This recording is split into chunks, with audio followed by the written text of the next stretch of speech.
శ్రీ మాత్రే నమః. అందరికీ నమస్కారం అండి. తులసి టాక్స్కి స్వాగతం. 16 సోమవారాల వ్రతంలో ఉన్నాం కదండి మనం. ఈరోజు 3వ సోమవారం అండి. పూజ అయితే చాలా బాగా జరిగిందండి శివుడి దయ వల్ల. పుట్టమన్నతో శివలింగం అది చూడండి. ఈరోజు నాగేంద్రుడి వారు కూడా వచ్చారండి. ఎంత బాగున్నారో కదండి. ఈరోజు ప్రసాదం కూడా బాగా కుదిరిందండి. పళ్ళు చూసారా? ఇవేంటో మీకు తెలుసా? తెలిస్తే కామెంట్ చేయండి. నాకైతే ఇప్పటివరకు తెలియదండి. నేనైతే చూడలేదు, ఎప్పుడూ తినలేదు. ఇవి ఖర్జూరం పళ్ళటండి. ఇవి పూజ అయిన తర్వాత తిని చూసాము. చాలా బాగున్నాయండి, స్వీట్గానే ఉన్నాయి. కాస్ట్ కూడా పర్వాలేదు, మరి ఎక్కువేం లేదు. 1/2 kg 60 రూపీస్కి ఇచ్చారు.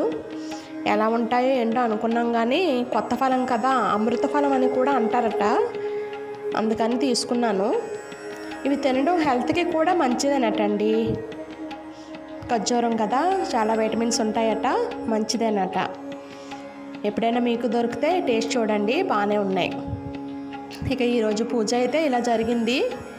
ఇంకా శివుడు పూజ కోసం మరిన్ని విశేషాలు మాట్లాడుకుందాం. సబ్స్క్రైబ్ చేసుకోండి. నమస్తే అండి. థ్యాంక్ యూ అండి.